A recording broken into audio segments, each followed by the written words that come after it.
21 আগষ্টত market prediction কি হব পারে বা বুলিশ হব না মার্কেট ফল হব এতিয়া প্রাইস আপনার নিফটির চলি আছে 25,050 কারেন্ট আপনার প্রাইস চলি আছে আর নিফটি ধরি লওক 25,000 ওপৰতে সাস্টেইন কৰিছে মাৰ্কেট এতিয়া কাইলে আপনাৰ 21 আগষ্টত আপনাৰ সেন্সেক্সৰো এক্সপায়ারি আছে এতিয়া আপনার নিফটি প্রাইস আজি 20 আগস্ট হয় 20 আগস্টত আপনার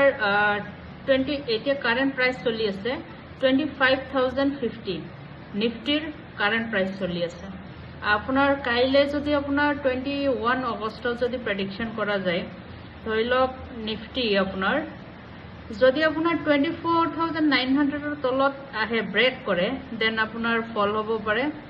আৰ যদি ধৰি লওক 25,000 উপৰত বা 25,100 উপৰত আপনার ব্রেক করে দেন আপনার মার্কেট কালি বুলিশ হব বুলিশ থাকিব আর আজি মার্কেট আপনার 25,000 উপরতে সাস্টেইন করেছে